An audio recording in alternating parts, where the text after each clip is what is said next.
Suho menyadari bahwa dirinya dipanggil, dan di saat Suho melihat ke arah gadis itu dengan tatapan terkejut, panel sistem pun kembali muncul dan memberitahu Suho tentang beberapa hal yang dia dapatkan.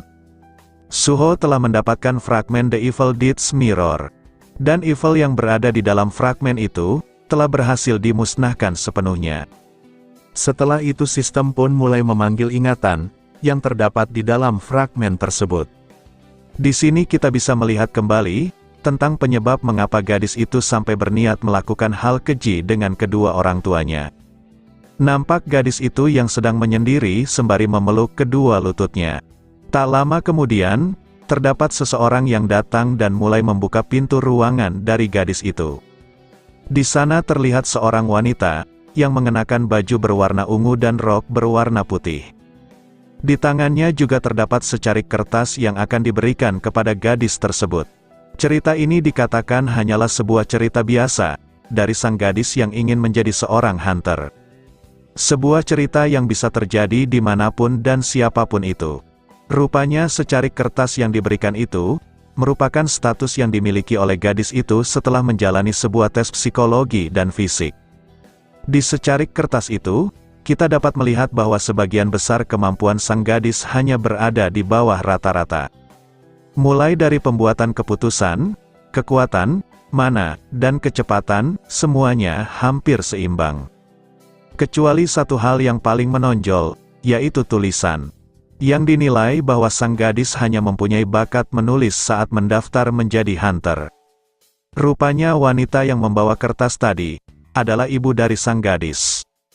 Dan karena melihat hasil kemampuan sang gadis yang seperti ini saja, tentunya membuat sang ibu tidak puas karenanya. Dia mulai bertanya kepada anaknya, yang diketahui bernama Jian, perihal apakah Jian sudah tahu, kalau dia saat ini telah menginjak umur berapa. Jian nampak hanya terdiam dan tak berani menatap ibunya. Dan di saat Jian hendak memberikan alasan, Jian seketika ditampar keras oleh sang ibu. Sang ibu memberitahu Jian, kalau dia saat ini sudah berumur 20 tahun. Dan seharusnya di umur itu, Jian sudah bisa menunjukkan kemajuan yang bagus sebagai seorang hunter. Jadi mengapa Jian masih payah sekali dalam mengembangkan potensi dirinya? Jadi cerita ini bisa dikatakan sebagai cerita yang paling sering diremehkan oleh orang yang tak pernah mengalaminya. Cerita yang mungkin saja akan dinikmati oleh orang-orang ketika menontonnya. Tetapi mereka tentunya berharap agar tidak menjadi pemeran utama dari ceritanya. Dan seperti itulah cerita ini berjalan di kehidupan Jian. Sang ibu kemudian meminta Jian untuk memberitahukan mengapa sang ibu harus investasi besar-besaran pada sampah sepertinya. Jian yang kacau sehabis ditampar, hanya mencoba meminta maaf kepada ibunya. Tetapi karena sudah muak mendengar permintaan maaf dari Jian, sang ibu pun menyuruhnya untuk berhenti meminta maaf. Setelah itu, nampak bayangan sang ibu di mata Jian, yang hendak memberikan hukuman sekali lagi kepadanya. Itulah penderitaan yang Jian alami, tanpa sepengetahuan teman-teman maupun orang sekitarnya. Singkatnya pada keesokan harinya, Jian pun berjalan kaki ke sekolah bersama dengan sahabatnya. Di sana Jian bercerita, bahwa dia dimarahi habis-habisan oleh ibunya kemarin. Sahabatnya nampak paham dengan situasi yang dialami oleh Jian. Sahabatnya mengatakan, bahwa Jian seharusnya berkata jujur kepada ibunya mengenai hal itu.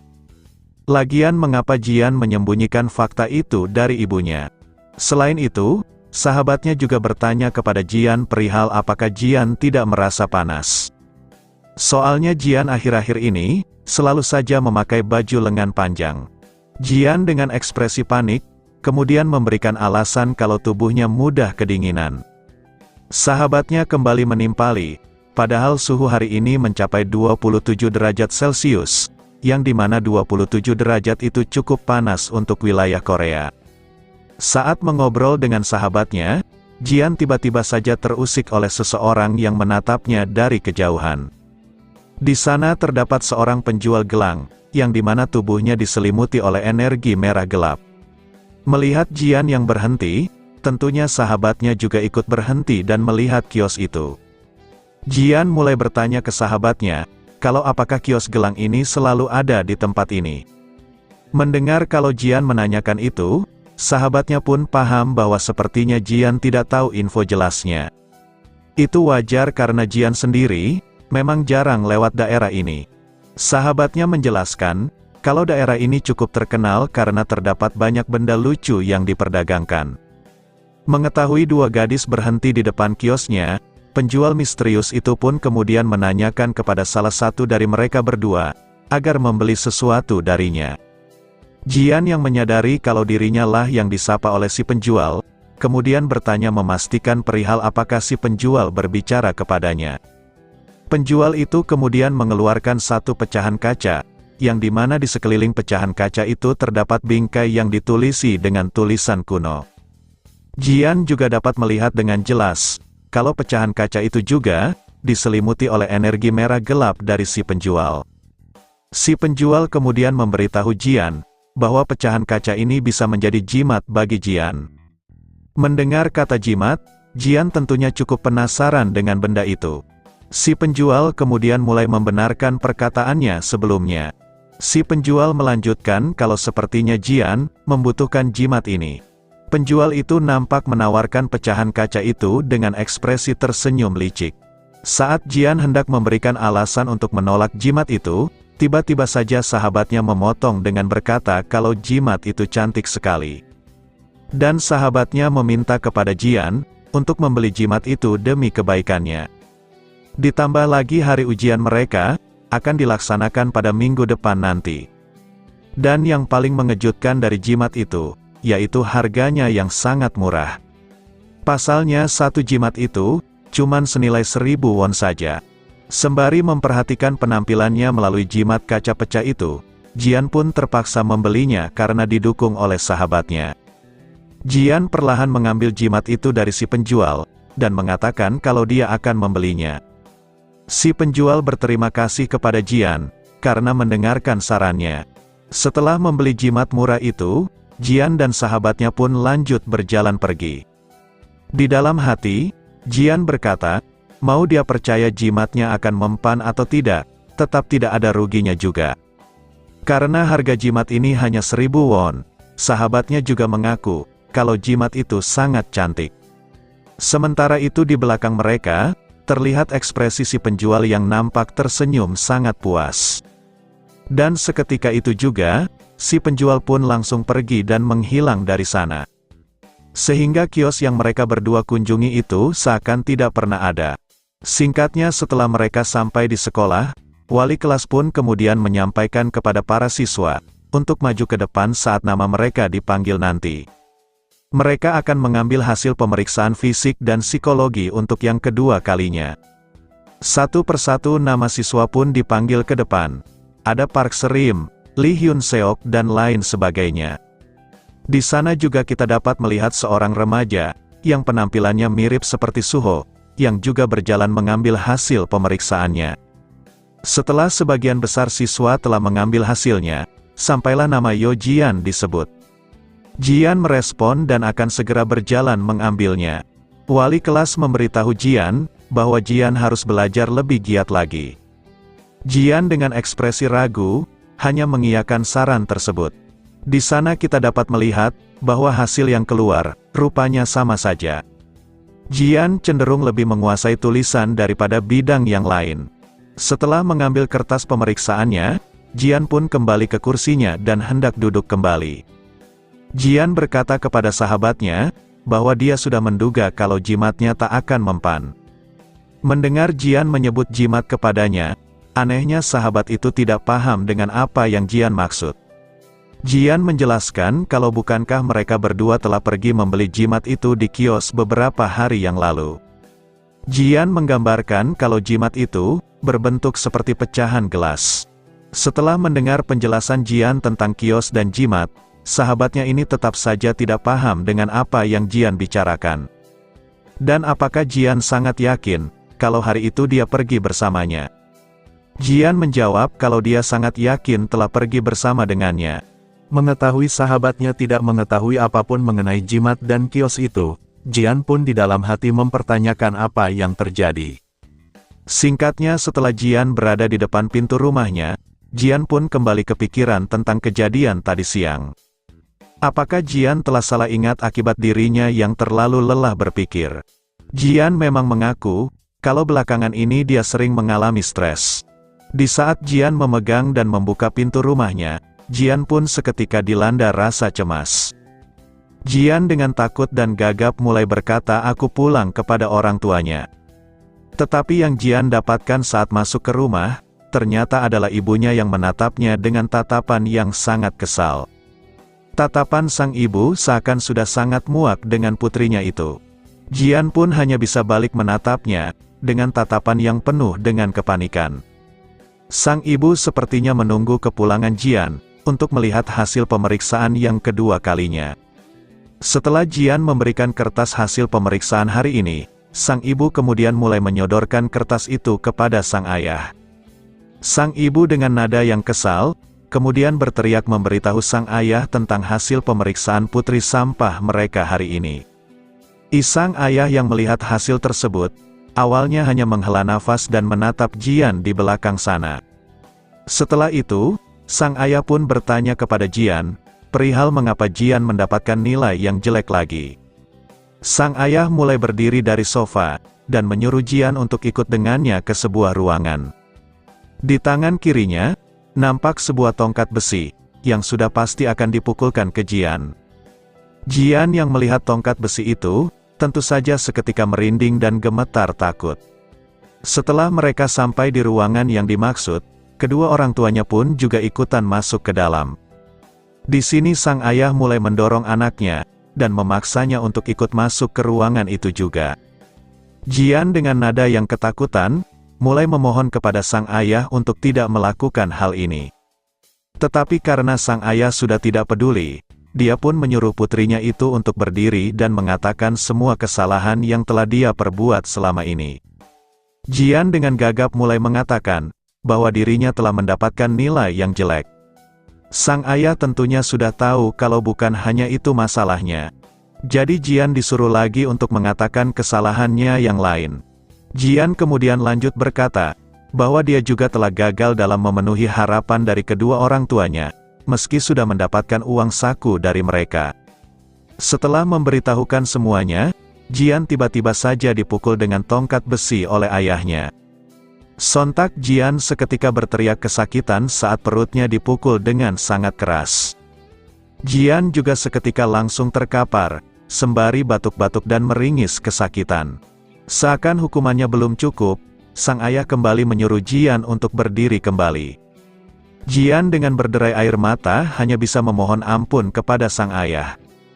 Sekujur tubuhnya gemetar hebat, dan seakan tidak mampu berdiri lagi.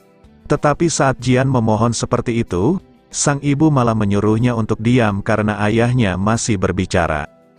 Sang ibu memberitahu Jian, kalau pukulan tadi, baru hanya permulaan. Sang ayah kemudian melanjutkan, kalau dirinya sudah tak lagi sanggup menerima sebuah fakta, kalau putrinya ternyata sesampah ini. Dan ini sangatlah mengecewakan bagi mereka, namun saat sang ayah hendak mendaratkan tongkat besi itu lagi, tiba-tiba saja di depan mereka bertiga muncul sebuah cahaya biru yang menyilaukan. Sang ayah bertanya kebingungan tentang cahaya apa itu. Cahaya biru itu nampak melayang semakin tinggi dan sampai menerangi wajah Jian yang sudah dipenuhi air mata. Cahaya itu kemudian mulai berubah bentuk ke bentuk kupu-kupu.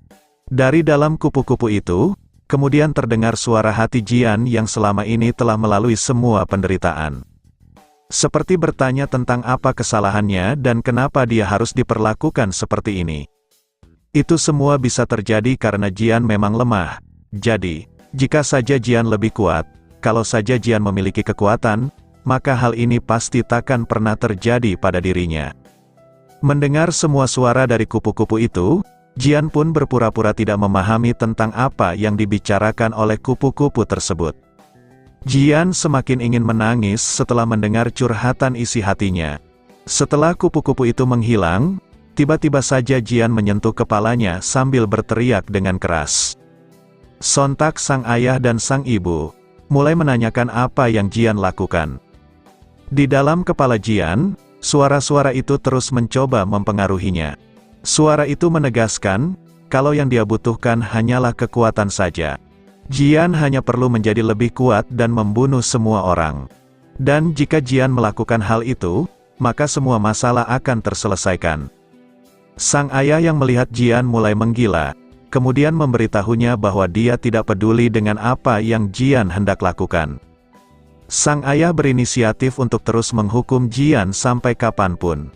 Jadi Jian disuruh untuk berdiri tegak lagi dan bersiap menerima pukulan selanjutnya. Namun saat tongkat besi itu hampir mengenai Jian, Jian pun seketika menggenggam tongkat besi itu dan membuatnya penyok. Jian sepertinya telah berhasil dipengaruhi oleh Blood Ghost. Mengetahui putrinya menjadi kuat seketika, mereka berdua pun mulai panik dan ingin melarikan diri dari ruangan itu. Dan di saat yang bersamaan, Jian juga mengambil sebuah pisau dapur yang terdapat di ruangan tersebut. Sejak itulah, Jian pun mengamuk dan membantai kedua orang tuanya dengan menggunakan sebuah pisau. Semuanya menjadi tragedi berdarah yang tak pernah bisa dilupakan oleh Jian. Setelah melihat semua cerita dari Jian, kita kemudian kembali ke waktu yang sekarang. Nampak, semua hunter pemula telah keluar dari portal dungeon rank F. Mereka mulai berdebat mengenai sang gadis yang menggila saat di dalam dungeon. Mereka melaporkan bahwa gadis itu tidak hanya membunuh hunter Byung-chul, tetapi juga menyerang mereka semua. Mereka dengan tegas mengatakan, kalau mereka hampir saja mati gara-gara gadis gila itu. Namun rekan dari gadis itu berkata, kalau sepertinya Jian telah dikendalikan oleh sesuatu. Meskipun benar hal itu yang terjadi, tapi tetap saja tidak mengubah fakta kalau mereka semua hampir mati di dalam sana. Melihat perdebatan yang terjadi di antara mereka, petugas gerbang pun mulai memohon untuk menunggu sebentar. Mereka terlebih dahulu akan berdiskusi tentang tindakan apa yang sebaiknya mereka lakukan. Jadi dimohon kepada seluruh hunter, untuk bersabar menunggu keputusannya.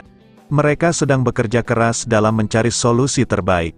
Tak jauh dari petugas gerbang, nampak Suho yang ikut membenarkan di dalam hati. Suho mengaku, kalau memang mereka semua hampir mati di dalam sana gara-gara kegilaan dari Jian. Dan Suho tentunya paham betul tentang perasaan mereka. Namun meskipun begitu, Suho sudah tahu apa yang sebenarnya terjadi. Pria yang muncul di masa lalu Jian itu, mempunyai energi yang sama dengan yang dimiliki rival sang leluhur yaitu Blood Demon. Ataukah hal itu cuman kebetulan? Sangat tidak mungkin kalau itu cuman kebetulan. Suho nampak tersenyum dan mulai mengeluarkan energi hijau gelapnya di belakang sana. Kita masih belum tahu tentang apa yang terjadi kepada sang leluhur setelah kejadian itu. Apakah sang leluhur bisa mengendalikan tubuh Suho? Ataukah mereka mempunyai dua kesadaran sekaligus?